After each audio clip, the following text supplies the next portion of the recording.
Plan کہ جی سلمان تاثیر type قتل ہو، دینی انتہا پسند جلال اور جوش میں آ کے اس نے عمران خان کو قتل کر دیا، یہ پلان بنا۔ اب میں آپ کو اس کا پلان بتاتا ہوں کہ مجھے کب پتا چلا، لیکن یہ شروع کدھر سے ہوا، کیونکہ یہ جے آئی ٹی کی جو رپورٹ ہے اس کے اندر کافی چیزیں آئی ہیں جو میں بعد میں آپ کو بتاؤں گا کہ اگر کسی کو کوئی شک ہے کہ یہ باقاعدہ ایک پلان بن کے مجھے قتل کرنے کی اسکیم بنی تھی، وہ جو میں آپ کو چیزیں بتاؤں گا آپ کے سب کے شک دور ہو جائیں گے، کہ آپ کو واضح ہو جائے گا کہ کتنی بڑی یہ پلان کر کے سازش کی گئی تھی، اور کوشش یہ بتانا تھا کہ یہ دینی انتہا پسند نے کیا۔ اب میں آپ کو ذرا بتاؤں کہ یہ سیکوینس آف ایونٹس کیا ہوا ہے۔ 24 اگست ایک وقار ستی ایک ویڈیو لے کے آتا ہے۔ ویڈیو کدھر بنتی ہے یہ میرا بہت بڑا سوال ہے، یہ کون بناتا ہے یہ ویڈیو، اور جیسے بھی اس کے پیچھے جائیں گے آپ کو پتا چل جائے گا، اور مجھے پتا ہے وہ کون تھے کہ کس نے یہ ویڈیو بنائی۔ اور ویڈیو کیا ہے؟ عمران خان نے توہین رسالت کر دی، توہین مذہب کر دیا، اور اس کے بعد جناب وہ ویڈیو آگے نکلتی ہے۔ جاوید لطیف پریس کانفرنس کرتا ہے 14 تاریخ کو، 14 سپٹمبر کو، اور وہ یہ کہتا ہے کہ جناب عمران خان نے بڑا ظلم کر دیا دین کے خلاف، بڑا یہ اس نے لوگوں کے اندر وہ کیا ہے کہ اس نے دین کی کیونکہ کیا ہے تو لوگوں میں اب بڑا غصہ ہے اس کے خلاف۔ پھر مریم نواز، بڑا اس کو دین کی پرواہ ہے، وہ بہت تکلیف لیتی ہے کہ کچھ کوئی دین کے خلاف بات نہ کر دے، تو مریم نواز کو بھی جوش آ جاتا ہے، اور وہ 15 سپٹمبر کو وہ بھی پریس کانفرنس کر دیتی ہے۔ اس سے پہلے میں بھول جاؤں کہ ایک ملک کا ایک بہت بڑا دینی آدمی رانا ثناء اللہ، اس کو بھی جوش آتا ہے، وہ 14 تاریخ کو ایک پریس کانفرنس کرتا ہے کہ جی وہ عمران نے لوگوں کو بڑا غصہ چڑھا دیا کہ اس نے دین کے خلاف بولا۔ اور پھر ایک اور بڑا دینی آدمی خواجہ آصف، بڑا جی اس کو بھی دین کی بڑی فکر ہے، وہ بھی پریس کانفرنس کر دیتا ہے، اور یہ کرتا ہے 10 اکتوبر کو، اور یہ بھی کہتا ہے کہ جناب عمران خان کو اس کو قوم کو معاف نہیں کرنا چاہیے اسے، کیونکہ اس نے دین کے خلاف وہ ویڈیو کے اوپر سارا ایک ویڈیو بنتی ہے۔ یاد رکھیں وہ ویڈیو بنتی کدھر سے، اس سے پہلے پی ٹی وی، اب پی ٹی وی آپ سمجھ جائیں کہ اس کے پیچھے کون ہوگا۔ 4 دن پی ٹی وی کو حکم ملتا ہے کہ عمران کے خلاف پورا کیمپین کریں کہ اس نے دین کی توہین کی ہے۔ میں صرف اب پہلے یہ جو بڑے آپ کو میں نامور نام بتائے ہیں جن کو دین کی بڑی فکر ہے، مجھے ذرا بتائیے 30 سال سے یہ دونوں جماعتیں اقتدار میں ہیں، مجھے بتائیں کہ کبھی انہوں نے جا کے پاکستان سے باہر کی بات کر رہا ہوں، کبھی انہوں نے دین کا نام لیا؟ کبھی ان کو فکر ہوئی ہے دین کی؟ یہ ان کی آپ سٹیٹمنٹس اٹھا کے دیکھیں، یہ باہر جا کے ایک ہی بات کرتے رہے۔ میں 90 کی دہائی سے بات کر رہا ہوں کہ جی ہمیں مدد کر دو مغرب، امریکہ ہمیں مدد کر دے، کیونکہ اگر ہم نہیں ہیں تو دینی انتہا پسند پاکستان کے اوپر آ جائیں گے، بنیاد پرست دین کو پاکستان کے اوپر چھا جائیں گے، کیونکہ یہ ڈراتے تھے۔ ایران کے اندر جب خمینی کی انقلاب آیا، اسلامی انقلاب آیا، تو یہ ہمیشہ جا کے مغرب کو خوش کرتے تھے کہ پاکستان میں بھی وہ انقلاب آ جائے گا اگر ہماری اب مدد نہیں کرتے۔ ان کی سٹیٹمنٹس اٹھا کے دیکھیں، جب یہ باہر جاتے تھے ان کے سربراہ، تو صرف ان کا یہ دین کا نہیں، دین کی بات چھوڑیں، یہ صرف یہ کہتے تھے کہ ہم لبرل ہیں، ہم آپ کے ساتھ ہیں، ہمیں بچا لیں، نہیں تو دینی لوگ پاکستان کے اوپر حاوی ہو جائیں گے۔ یہ ان کی کیمپین رہی ہے باہر پاکستان سے۔ میں واحد، اور مجھے فخر ہے اس چیز کے اوپر، لیکن وہ اس لیے نہیں کہ میں کوئی کسی ووٹ لینے کے لیے کر رہا تھا، یہ میرا عقیدہ ہے، یہ میرا ایمان ہے، اور صرف جس کا ایمان ہو تو وہ جس طرح کی باتیں کر سکتا ہے۔ اور مجھے بتانے کی ضرورت نہیں ہے کہ ہر انٹرنیشنل فورم پہ میں نے اپنے جو ہمارے مسلمانوں سے زیادتیاں ہوتی ہیں جو مغرب میں رہتے ہیں، اسلاموفوبیا اور پھر جو نبی صلی اللہ علیہ وسلم کی شان میں گستاخی کی جاتی ہے، اس کے اوپر واحد میں چیلنج کرتا ہوں، میں واحد وہ پاکستان کا پرائم منسٹر ہوں جس نے اس کی بات کی ہے. ہر انٹرنیشنل فورم پہ بات کیا میں نے. اور پھر سے میں ریپیٹ کرتا ہوں کہ میں کسی کو خوش کرنے کے لیے نہیں کر رہا، یہ میرا ایمان کا حصہ ہے. اور میں نے اس لیے نہیں کی کہ میں وہ جا کے کوئی پوائنٹ سکورنگ کر رہا تھا مغرب میں جا کے. میں مغرب کو بڑی اچھی طرح جانتا ہوں. میں جو ہمارے ملک پاکستان کے لوگ مغرب میں رہتے ہیں اور مسلمان مغرب میں رہتے ہیں، مجھے پتہ ہے ان کے اوپر کیا دشواریاں گزرتی ہیں. مجھے پتہ ہے ہندوستان میں اس وقت مسلمانوں کے اوپر کیا ہو رہا ہے جو مسلمان ہندوستان میں. اس لیے میں نے ہر فورم کے اوپر یہ بات اٹھائی. میں اپنے جو لوگ جو مشکل وقت سے گزرتے ہیں، جو ان ملکوں میں رہ رہے ہیں، میں نے ان کے لیے بات کی کہ بڑے مشکل حالات میں وہ گزرتے ہیں، ان کو چھیڑتے ہیں، برا بھلا کہتے ہیں. اور عورتوں نے جب اپنا سر کور کیا ہو ان کو جا کے گالیاں نکالتے ہیں کئی دفعہ سڑکوں کے اوپر. اور جو مسلمان لگے، یعنی جس کی داڑھی ہو اور وہ جو لگتا تھا، اب تو خیر داڑیاں ٹرینڈی ہو گئی ہیں، تو ان کے اوپر یہ باتیں ان کو آوازیں لگاتے تھے لوگ. تو میں نے ان کے لیے کہا تھا. اور پھر یہ جس طرح سارے ہمارے مسلمانوں کو تکلیف ہوتی ہے، ہمیں وہ تکلیف پہنچتی ہے جب ہمارے نبی صلی اللہ علیہ وسلم کی شان میں گستاخی کی جائے. تو یہ میں نے ہر فورم پہ اٹھایا. اس کے اوپر یہ پروگرام تیاری ہو رہی ہے کہ جناب وہ آدمی دین کی توہین کر رہا ہے. اور یہ اس لیے نہیں کر رہے تھے کہ ان کو یہ جو لوگ ہیں، یہ جو لٹیروں کے میں نام لے رہا ہوں، یہ سارے نامور ڈاکو ہیں جن کے میں نے نام لیے. رانا ثناءاللہ بدماش ہے، سارا فیصلہ آباد میں جانتا ہے، ان کو کوئی دین سے تعلق نہیں ہے. یہ سارا پلان بن رہا تھا، یہ ایک سکرپٹ کے مطابق چل رہے تھے. مجھے اندر سے 3.5 سال میں گورنمنٹ میں رہا ہوں، میری اندر سے ظاہر ہے میرے کنیکشنز ہو گئے تھے. مجھے اندر سے ایجنسیز کے اندر سے پیغام آیا کہ یہ پلان بن رہا ہے آپ کو قتل کرنے کا، دین کے نام پہ، وہی سلمان تاثیر والا قتل. تو میں نے پھر 2 جلسوں کے اندر اس کی بات کی. میں نے 7 اکتوبر کو میرا ایک جلسہ تھا اور اس سے پہلے 24 سپٹمبر کو میرا جلسہ تھا. ان دونوں جلسوں میں نے یہ بتایا کہ یہ پلان بن رہا ہے مجھے قتل کرنے کا. کیونکہ وہ جو 4 تھے بند کمروں میں جنہوں نے فیصلہ کیا تھا، انہوں نے یہ سوچا ہوگا کہ اگر وہ قتل تو ان کے نام آ جائیں گے، لہٰذا انہوں نے اس شیپ پر ڈالا کہ جی وہ دینی انتہا پسند اشتعال میں آ کے اس نے عمران خان کو قتل کر دیا. یہ پلان بنا تھا اور ان کو پتا تھا کہ اس سے ان کو ان کے اوپر سے اتر جائے گی بات. تو یہ ساری پلاننگ بندی شروع ہوئی تب سے. اور پھر وزیر آباد، اب وزیر آباد میں کیا ہوتا ہے میں ذرا آپ کو پھر زیادہ بتا دوں، یاد کرا دوں کہ ہوا کیا. وزیر آباد میں وہ جب اس لڑکے نے گولیاں چلائیں، یہ جو نوید یا جو بھی اس کا نام تھا، تو سب سے پہلے ایک چیز یاد رکھیں کہ اس نے پسٹل سے ریپڈ فائر کیا. میں آپ کو یہ بتا دوں میں نے پسٹل شوٹنگ کی ہوئی ہے. پسٹل شوٹنگ کے اندر اگر آپ سنگل شاٹ بھی چلاتے ہیں اور اگر آپ پریکٹس نہ ہو تو وہ بھی اوپر چلا جاتا ہے، کبھی ٹرائی کر کے دیکھ لیں.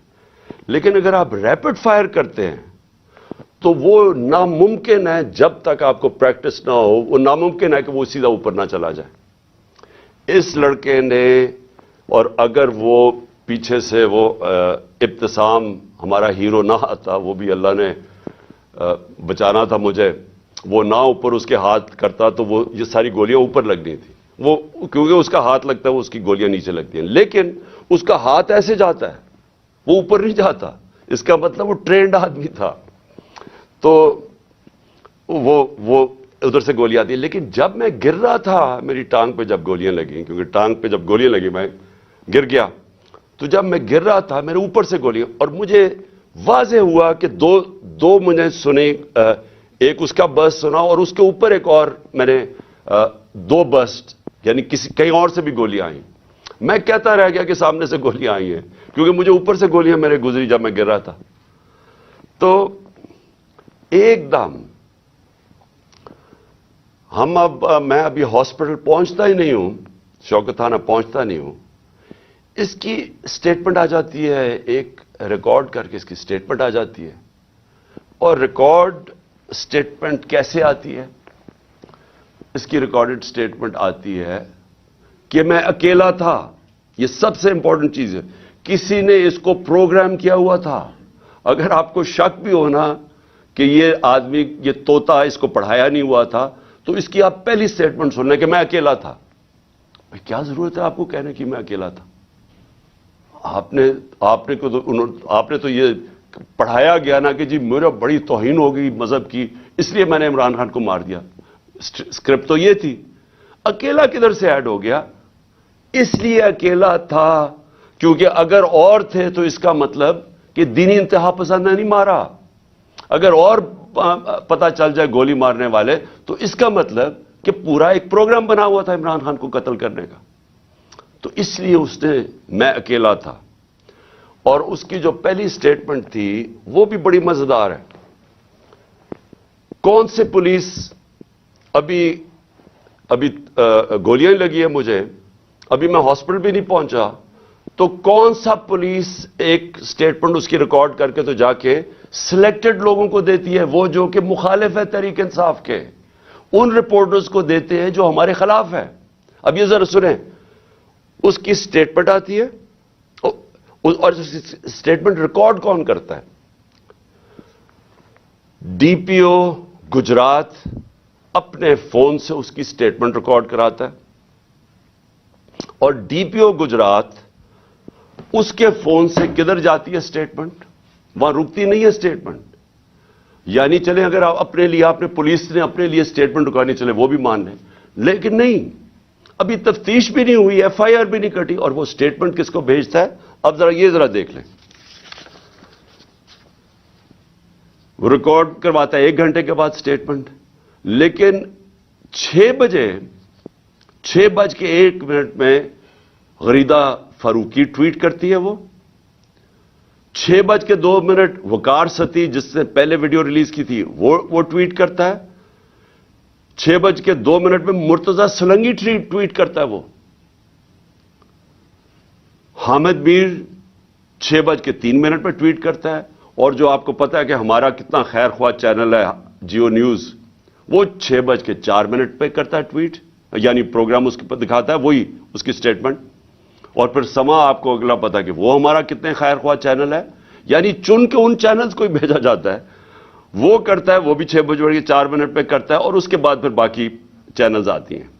تو سب سے پہلے ڈی پی او جو سٹیٹمنٹ ریکارڈ کراتا ہے اس کی, وہ سب سے پہلے جاتی ہے ان رپورٹرز کو جو کہ سب کو پتا ہے کہ اس وقت تحریک انصاف کے مخالف ہیں. تو اب سوال یہ ہے کہ ڈی پی او تو ہمارا ہے, پنجاب گورنمنٹ تو ہماری ہے, تو ہمارا اپنا ڈی پی او ریکارڈ کروا کے سٹیٹمنٹ بھجواتا کدھر ہے؟ اور پھر جو اگلا سوال یہ ہے کہ ہمیں یہ ڈی پی او کی کوئی سٹیٹمنٹ آئی کہ شروع میں کوئی عجیب سی سٹیٹمنٹ اس کی آئی, تو میں یہ بھی چاہتا ہوں کہ سارے آپ دیکھ لیں کہ ڈی پی او کیسے, کیونکہ یہ سی سی ٹی وی فوٹیج پہ آ گیا. ابھی میں بعد میں آتا ہوں کہ یہ ڈی پی او گجرات نے انکوائری سے کتنی ہماری مدد کی, لیکن وہ میں بعد میں آتا ہوں. تو سی سی ٹی وی فوٹیج کے اوپر ڈی پی او اپنا موبائل فون دے رہا ہے ایس ایچ او کو کہ ریکارڈ کرے. مجھے تو پہلے ہی پتا تھا کہ کون اس پہ پیچھے ہیں, کیونکہ میں نے تو آپ کو کہا کہ 2 میں نے پبلک جلسوں کے اندر سٹیٹمنٹس دے دی تھی کہ یہ میرے اوپر پورا پلان ہو رہا ہے. تو ظاہر ہے جب مجھے پتا تھا پلان ہو رہا ہے, مجھے یہ بھی اندر سے پتا تھا کہ کون اس میں ملوث ہے. اب میں نے 3 نام, جب میں ہاسپٹل پہنچا میں نے 3 نام دے دیے کہ یہ 3 لوگ ہیں جو کہ اس میں ملوث ہیں. اب یہ یاد رکھیں کہ ایف آئی آر ہوتی کیا ہے, فرسٹ انفارمیشن رپورٹ کا مطلب ہوتا کیا ہے. مجھے گولیاں لگی ہیں, میرا یہ حق ہے کہ میں جن کو سمجھتا ہوں کہ اس کے اندر جن میں جو شک ہے مجھے, ان کا میں نام دوں تاکہ انویسٹیگیشن شروع ہو. گورنمنٹ ہماری پنجاب میں, میں پارٹی کا ہیڈ جس کی گورنمنٹ پنجاب میں ہے, اور ہم وہ سٹیٹمنٹ نہیں ریکارڈ کروا سکتے. میرا پہلا سوال ہے کیوں؟ کون تھا جو کہ روک رہا تھا اس سٹیٹمنٹ کو؟ کون ڈر رہا تھا تفتیش سے؟ میں نے جب یہ نام لیے تو ان کے اوپر تفتیش ہونی چاہیے تھی، میرا رائٹ ہے، لیکن میں پارٹی کا سربراہ، ایکس پرائم منسٹر، ہماری گورنمنٹ پنجاب میں ایف آئی آر آج تک نہیں کٹوا سکا۔ کون روک رہا تھا؟ کون اتنی بڑی طاقت تھی جو کہ گورنمنٹ جو ہماری پنجاب میں ہے اس سے بھی زیادہ بڑی طاقت تھی کو روک سکتی تھی اس کو؟ یہ میرا سب سے بڑا پہلا سوال ہے کہ یہ روکا گیا، میں ایف آئی آر رجسٹر نہیں کروا سکا، اور آخر میں جو ایف آئی آر رجسٹر کروائی گئی اس میں وہی اسکرپٹ کے مطابق ایک شوٹر رکھا تھا۔ تو اب یہ جی آئی ٹی کی رپورٹ بڑی ریلیونٹ ہے جو کہ اب آگے ادھر سے نکلتی ہے۔ پہلے تو اس کے بعد کیا ہوتا ہے، ہم پوری کوشش کرنے کے بعد فیل ہو جاتے ہیں ایف آئی آر ریکارڈ کروانے کے لیے، اس کے بعد جے آئی ٹی بن جاتی ہے۔ اب جے آئی ٹی کی فائنڈنگز کیا آتی ہیں؟ اب تک جے آئی ٹی کی فائنڈنگز کیا ہیں؟ اور میں یہ آپ کو بتا دوں کہ جتنی مشکلوں سے جے آئی ٹی آپریٹ کر رہی ہے، کیونکہ وہ میں آپ کو بتاتا رہوں گا کہ کون اس کے اندر کوآپریٹ ہی نہیں کر رہا ہے۔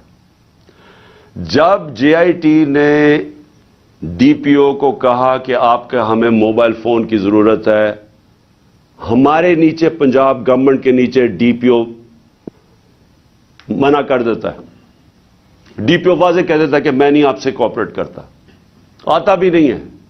اب ہمارے ہوتے ہوئے ہمارا ڈی پی او گجرات، اس کو اب عدالت کے ذریعے بلایا جائے گا جے آئی ٹی کے اندر۔ پھر کیا ہوتا ہے، وہ جو شام کو جب ایک دفعہ ڈی پی او اس کی سٹیٹمنٹ ریکارڈ کر دیتا ہے، 8 گھنٹے کے لیے اس کو نوید کو سی ٹی ڈی اٹھا لیتی ہے۔ سی ٹی ڈی پھر ایک اور ویڈیو ریلیز کرتی ہے رات کے 12 بجے، اور سی ٹی ڈی کا کیا کام تھا اس ویڈیو کو ریلیز کرنا؟ پھر ایک اور چیز ہے کہ سی ٹی ڈی جب وہ ویڈیو ریلیز کرتی ہے جو اس کی بیک گراؤنڈ ہے وہ چینج کر دیتی ہے بعد میں۔ پھر سی ٹی ڈی کے جو اس آدمی کو جو ملوث تھا اس کو جب بلایا جاتا ہے جے آئی ٹی میں، وہ بھی منع کر دیتا ہے کہ میں نہیں آتا۔ پھر سے پنجاب گورنمنٹ کے نیچے ہے وہ منع کر دیتا ہے کہ میں نہیں کوآپریٹ کرتا۔ یعنی کیا وجہ؟ اب میں سوال سب سے پوچھتا ہوں کہ کیا وجہ کہ یہ ہمارے نیچے آفیسرز، پہلے تو وہ نہیں ہم اپنی ایف آئی آر نہیں رجسٹر کروا سکتے، اور پھر وہ منع کر دیتے ہیں کہ جی ہم نہیں کوآپریٹ کرتے۔ کیوں نہیں کرتے؟ کون ان کو روک رہا تھا؟ ہمارے سے ظاہر ہے کوئی زیادہ طاقتور فورس تھی جو روک رہا ہے ان کو۔ اس کے بعد کیا ہوتا ہے؟ اس کے بعد جے آئی ٹی کی فائنڈنگز آتی ہیں۔ وہ عدالت میں جو آپ فائنڈنگز رکھتے ہیں اس میں کیا چیز سامنے آتی ہے؟ نمبر 1 کہ 3 شوٹر تھے، 2 نہیں تھے، 3 شوٹر تھے۔ ایک تو وہ نوید جس نے گولیاں ماری، دوسرا ایک اوپر سے جو گولیاں، جو میں کہہ رہا تھا اوپر سے آئیں گولیاں، وہ اب وہاں بھی ان کے جو گولیوں کے جو شیلز ہوتے ہیں وہ وہاں ملے اوپر، 8 غالباً اوپر ملے، 10 نیچے ملے، اور 2 اور نیچے ملے جو اور مختلف بندوق سے چلائے ہوئے تھے۔ جو گارڈز تھے ہمارے اوپر، ان کی فورینزک جب ٹیسٹ کرایا گیا کسی کی بھی گولی نہیں چلی تھی، کیونکہ جو گارڈ سب سے قریب تھا اس کے تو 6 گولیاں اس کے اندر سے نکلی، تو وہاں تو کسی کے پاس بھی نہیں تھا۔ اور پھر یہ بھی چیز سامنے آ گئی کہ معظم جو تھا، جو معظم شہید ہوا، وہ آپ کوئی بھی اگر آپ کو سوشل میڈیا پہ وہ ویڈیو مل سکتی ہے، اس کا سلو موشن دیکھ لیں۔ وہ معظم جب جاتا ہے اس کے پیچھے، تو جیسے ہی اس کے سامنے آتا ہے نوید کے، اس کو گولی لگتی ہے۔ وہ گولی نہ آگے سے لگتی ہے نہ کنٹینر سے لگتی ہے، وہ گولی کہیں دور سے آ کے لگتی ہے اس کے اس طرف، اور وہ نوید کے لیے وہ گولی تھی۔ معظم راستے میں آ گیا، کیونکہ یہ لیاقت علی خان والا ٹائپ انہوں نے انسیڈنٹ بتانا تھا، کیونکہ فوری طور پہ جو ایک آدمی کو مار کے کہے جی بس ایک آدمی ہم نے مار دیا، تو وہ بچ گیا نوید، اور معظم شہید ہو گیا۔ اچھا، اب نہ وہ کوآپریٹ کر رہے ہیں، نہ ہمارے جو ہم چاہ رہے تھے کہ اس وقت ایکس پرائم منسٹر پہ ہوا ہے، ساری گورنمنٹ کوآپریٹ کرے گی۔ ہمیں تبھی پتہ چل گیا جب میں ایف آئی آر رجسٹر نہیں کروا سکا کہ کوئی کوآپریشن نہیں ملے گی۔ پھر ایک اور ہے جو اس کا موبائل فون ہے. JIT نے اس کے موبائل فون کے اوپر فورینزک کرانے کے لیے اس ادارے کو دیا جو فیڈرل گورنمنٹ کے نیچے ہے کہ بتائیں جناب کہ اس کو کالز کدھر کدھر سے آئی ہیں. اس ادارے نے منع کر دیا کہ نہیں ہم نہیں دیتے. کیوں نہیں دیتے؟ کیا وجہ ہے اس کی؟ تو اس سے آپ خود سر میں چاہتا ہوں کہ آپ خود ذرا سوچ لیں کہ یہ ہو کیا رہا ہے کہ یہ ملک کے اندر بجائے آپ یہ سوچیں کہ ملک کے سربراہ کو قتل کرنے کی سازش ہے، یہ ساروں کو مدد کرنی چاہیے، وہ کوئی مدد نہیں کر رہا. وہ تو چھوڑے فیڈرل ادارے کو، اپنے جو نیچے پولیس کام کر رہی ہے وہ نہیں مدد کرنے کے لیے تیار. اب آگے چلیں. اب بات بڑی سمپل رہ گئی ہے. میرا یہ سوال یہ ہے کہ کون کون لوگ اس کے اندر ملوث ہو سکتے ہیں؟ مجھے پتا ہے کون ہے وہ. میں صرف اب سوال چھوڑنے لگا ہوں سب کے لیے، اپنی قوم کے لیے، کہ یہ جب میرے یہ جو ہوا اس کے اندر میں چاہتا ہوں کہ قوم خود سوچ لے کہ اگر یہ ملک کے ایکس پرائم منسٹر سے ہو سکتا ہے تو باقی قوم کے اندر لوگوں کی کیا حیثیت رہ گئی. یعنی جب ہم قانون کی حکمرانی کی بات کرتے ہیں تو اس کا مطلب یہ ہوتا ہے کمزور اور طاقتور ایک ہی قانون سب کے لیے. تو یہاں تو اب واضح ہو جانا چاہیے کہ اگر ایکس پرائم منسٹر اور سب سے بڑی پارٹی کے سربراہ اگر اس سے زیادہ طاقتور لوگ ہیں تو وہ بھی نہیں انصاف لے سکتا. جو زیادہ طاقتور ہے ان کا رول چلتا ہے، جنگل کا قانون ہے پاکستان میں. تو میرے آپ سوال ہیں، میں سب سے پہلے پھر شروع کرتا ہوں. ویڈیو کس نے بنائی جس میں یہ بتایا چن چن کے چیزیں جمع کر کے بتایا گیا جی عمران خان نے توہین مذہب کر دی؟ وہ کون تھے؟ وہ کون سا ادارہ تھا؟ مجھے پتا ہے وہ کون سا ہے، لیکن میں آپ سب کے سامنے چھوڑ رہا ہوں اور میں امید کرتا ہوں کہ جب یہ JIT ان لوگوں کو بلا کے سوال پوچھے گی تو ہم سب کو بتا سکیں گے وہ کون ہے. دوسرا کہ جو میں پہلے کیوں نہیں FIR میں کروا سکا؟ وہ کون پاور تھی جس نے روکا FIR کو؟ مجھے پتا ہے وہ کون تھی، لیکن یہ میں سوال چھوڑتا ہوں. DPO گجرات کے اوپر میرے دو سوال ہیں. کس نے اسے کہا تھا کہ یہ ویڈیو بھیجے ان صحافیوں کی طرف؟ کس نے کہا تھا کہ پہلے ہمارے مخالف صحافیوں کے پاس ویڈیو کیسے پہلے پہنچ گئی؟ کس نے بھجوائی تھی؟ کس نے ان کو حکم کیا تھا؟ مجھے پتا ہے وہ کون تھا. اور پھر CTD، کس نے کہا تھا CTD کو یہ ویڈیو بنانے کا جو انہوں نے رات کے 12 بجے دوسری ویڈیو ریلیز کی؟ وہ کون تھا؟ وہ پنجاب گورنمنٹ تو نہیں تھی. تو وہ کون، کس نے ان کو کہا تھا کہ آپ بھیجیں؟ اور پھر وہ پیچھے بیک گراؤنڈ چینج کرنے کی کیا ضرورت تھی؟ اگر آپ کو کسی چیز کا ڈر ہی نہیں، آپ تفتیش کر رہے ہیں، تو یہ ایک دم وہ چینج کیوں کرنے، کیوں ثبوت چھپا رہے تھے؟ اور پھر JIT کے اندر سے چیزیں لیک ہوئیں اور ایک مخالف جو بڑا ہمارے گیس بولتا ہے اس اینکر کو پہنچائی گئی. وہ کس نے پہنچائی تھی؟ کون تھا ہمارے JIT کے اندر کہ JIT کے اندر سے؟ اور یہ ایک جرم ہے کہ کوئی JIT کے اندر سے انفارمیشن لیک نہیں کر سکتا جب تک وہ عدالت میں نہ جائے. میں جو آپ کے سامنے چیزیں لے کے آ رہا ہوں یہ ساری عدالت میں جا چکی ہیں. اس عدالت کے اندر ایک پولیگراف ٹیسٹ کیا ہے. پولیگراف ٹیسٹ وہ ہوتا ہے جب آپ ایک انسٹرومنٹ ہوتا ہے وہ جب لگا کے آپ کے دل کے اوپر لگایا ہوتا ہے تو وہ جب آپ سے سوال پوچھتے ہیں تو اس میں پتہ چلتا ہے کہ آپ سچ بول رہے ہیں جھوٹ بول رہے ہیں. تو اس نوید کے اوپر جب انہوں نے وہ ٹیسٹ کیا تو پولیگراف ٹیسٹ کے اندر دو چیزیں واضح سامنے آ گئی.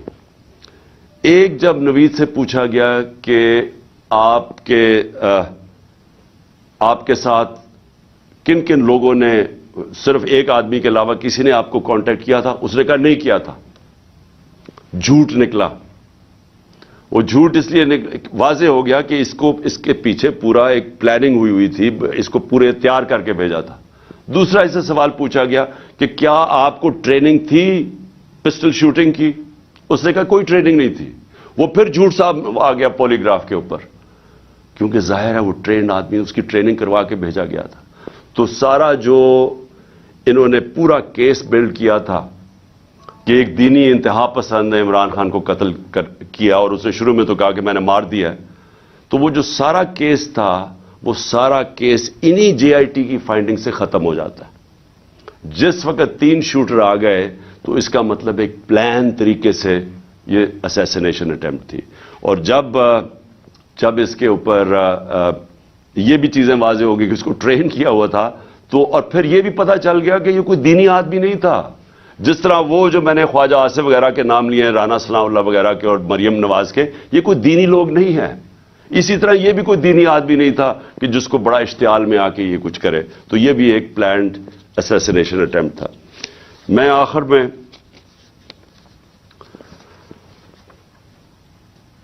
میں سوال پوچھنا چاہتا ہوں ان لوگوں کو جو اس ملک میں طاقت رکھتے ہیں. میں ان لوگوں سے آج سوال پوچھنا چاہتا ہوں جو مجھے پتہ ہے اس کے پیچھے تھے. مجھے یہ پتہ ہے کہ نون لیگ یہ اوپر سربراہ ان کے پیچھے تھے، مجھے اس کا واضح ہے. مجھے یہ پتہ ہے کہ رانا ثناء اللہ جس کے لیے قتل کرنا کوئی بڑی چیز نہیں، وہ پیچھے تھا. مجھے پتہ ہے کہ شہباز شریف جس نے ایکسٹرا جوڈیشل کلنگ میں، اس کے اوپر رپورٹ ہے 97 سے 99 تک، کہ اس نے کتنے لوگ پولیس مقابل میں قتل کروائے تھے. عابد باکسر کی سٹیٹمنٹ ہے کہ کیسے شہباز شریف ان سے لوگوں کو قتل کرواتا تھا. ماڈل ٹاؤن کے اندر ان دونوں نے دن دہاڑے نہتے لوگوں کے اوپر گولی چلائی، جس میں 12 لوگ اس میں قتل ہوئے اور اس کے علاوہ کوئی 50-60 لوگوں کو گولیاں لگی، اور وہ ٹی وی کے اوپر سب آ رہا تھا.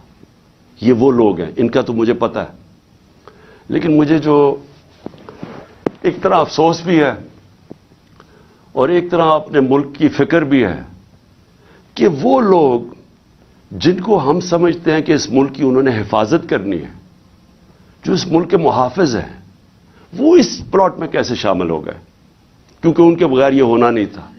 جو سارا کور اپ ہوا ہے وہ کبھی بھی یہ جو 2 کرمنلز ہیں یہ نہیں کر سکتے تھے، شہباز شریف اور رانا ثناء اللہ. یہ اس سے زیادہ طاقتور لوگ کر سکتے تھے، صرف وہ یہ کور اپ میں شامل تھے. سارا جو طریقے سے اس نے کہا جی میں اکیلا ہوں، اسے منہ سے بلوایا گیا، ایویڈنس پولیس کے اوپر پریشر ڈالا گیا، ایف آئی آر نہیں، یہ دونوں نہیں کروا سکتے تھے. ان کے پیچھے ہمارے وہ لوگ ہیں جن کو ہم سمجھتے ہیں کہ ہمارے ملک کی حفاظت کریں گے. میں یہ سوال پوچھتا ہوں کہ کیا میں وہ آدمی ہوں جس کو آپ کہہ سکتے ہیں کہ یہ کوئی بیرونی سازش کا حصہ ہے؟ کیا آپ کہہ سکتے ہیں کہ اس نے اپنے ملک کا کبھی پیسہ ملک سے باہر رکھا ہوا ہے اور باہر بڑے بڑے اکاؤنٹس ہیں اور بینک اکاؤنٹ، جس طرح یہ جو چور اوپر مسلط کیے ہیں ان سب کے باہر پیسہ پڑا ہے، اربوں ڈالر پڑا ہے، اور ابھی بھی چوری کر کے پیسہ باہر لے کے جا رہے ہیں. جس نے باہر کمائی کر کے سب کچھ، آج اس کا جینا مرنا پاکستان ہے. میرا سوال یہ ہے کہ اس کو اگر قتل کروانے کی سازش میں آپ ملوث ہیں تو کیا آپ کو فکر ہے اپنی قوم کی؟ اگر ملک کی سب سے بڑی پارٹی کے سربراہ کو آپ قتل کروا دیتے ہیں، جو واحد فیڈرل پارٹی آج پاکستان میں، قوموں کو پولیٹیکل پارٹیز اکٹھا رکھتی ہیں. اگر قوموں کو صرف فوج کے ذریعے اکٹھا رکھتے تو ایسٹ پاکستان علیحدہ نہ ہوتا. ایسٹ پاکستان کی جو پاکستان کی سب سے بڑی پارٹی تھی، اس کے خلاف جب اپنے ملک کی اسٹیبلشمنٹ چلی جاتی ہے اور وہ ملک ٹوٹ جاتے ہیں. اگر آپ وہ پارٹی کے سربراہ کو ختم کرنا چاہتے ہیں جو واحد اس وقت ملک کا ایک ملک کی فیڈریشن کی اس وقت ایک ہی آدمی ہے جس کی ساری جگہ ووٹ بینک بھی ہے، جو اکٹھا بھی رکھ سکتا ہے، تو یہ کس کے لیے کیا جا رہا ہے؟ کیا یہ پاکستان کی بہتری کے لیے کیا گیا؟ مجھے پتہ ہے کون تھے، اور مجھے افسوس سے کہنا پڑتا ہے مجھے بڑے افسوس سے کہنا پڑتا ہے کہ جب مجھے گولیاں لگی اور جب میں تب سے 3 مہینے، مجھے یہ میری ٹانگ کو ٹھیک ہونے میں 3 مہینے لگیں گے، کیونکہ جب آپ کی نچلی ٹانگ ٹوٹتی ہے وہ 3 مہینے لگتے ہیں اس کو ہیل ہونے میں. تو میں 2 کمروں میں بند ہوں. میں بار بار ایک میرے سے اپنے سے سوال کرتا ہوں کہ کیسا مائنڈ سیٹ ہے, وہ کون سا ذہن ہے, اور وہ مجھے پتا ہے کون سا ذہن ہے کہ جو یہ سوچ سکتا ہے کہ اپنے ملک کو نقصان پہنچا سکتا ہے, کیونکہ یہ ملک کو نقصان ہوگا. آپ اگر ملک کی پولیٹیکل پارٹیز کو کمزور کرتے ہیں اور فیڈرل پارٹی کو, تو اس سے بڑا ملک کا نقصان کیا ہو سکتا ہے؟ یعنی یہ آپ کے دشمن کر سکتے ہیں. یہ دشمنوں کا پلان تو ہو سکتا ہے کہ ملک کو کمزور کرو اور ان کی پولیٹیکل پارٹیز کو کمزور کرو, فیڈریشن کو کمزور کرو, لیکن وہ لوگ جنہوں نے ملک کی حفاظت کرنی ہے وہ کیسے سوچ سکتے ہیں؟ اور میں بار بار میرے یہ ذہن میں چیز آتی ہے, اور مجھے پتا ہے کہ بدقسمتی سے یہ صرف 1-2-3 لوگوں کی یہ سازش تھی, اور مجھے یہ بھی پتا ہے کہ ہمارے ملک کی جو فوج ہے وہ ہر روز قربانیاں دے رہی ہے اس ملک کے لیے. وہ وار آن ٹیرر میں وہ قربانیاں نہ دیتے, آج ہماری حفاظت, یعنی ہم اس ملک میں کمفرٹیبل نہ ہوتے, ہمیں اعتماد نہ ہوتا کہ ایک ایسی ہمارے پاس سیکیورٹی فورس ہے جو اس ملک میں ہمیں سیکیورٹی دیتی ہے. لیکن اس ہر اداروں کے اندر کالی بھیڑیں ہوتی ہیں, اور یہ جس نے پلان کیا, مجھے پتا ہے اور میں یہ چاہتا ہوں کہ JIT کے ساتھ اب کوآپریشن کی جائے. یہ لوگ جو ایک جان کی آبسٹرکٹ کر رہے ہیں جسٹس, ان لوگوں کو ان کے اوپر ایکشن لیا جائے. اور میں آخر میں اپنے سپریم کورٹ کے چیف جسٹس سے کہنا چاہتا ہوں کہ میں نے شروع میں ہی کہا تھا کہ مجھے صرف انصاف کی ایک جگہ سے توقع ہے. جب یہ طاقتور لوگوں کو جن کے میں نے نام لیے ہیں, یہ کیسے انصاف ہونے دیں گے اگر یہ خود اس میں ملوث ہے؟ تو صرف ایک طاقتور اگر انکوائری, اس کو اگر چیف جسٹس اس کو بیک کریں, پاکستان کے سپریم کورٹ کے چیف جسٹس, تب ہی انصاف مل سکتا ہے. نہیں تو مجھے اب تک جو میں نے حالات دیکھے ہیں, جس طرح کی ہر جگہ رکاوٹیں ہیں, مجھے کوئی امید انصاف کی نہیں ہے. پاکستان زندہ باد.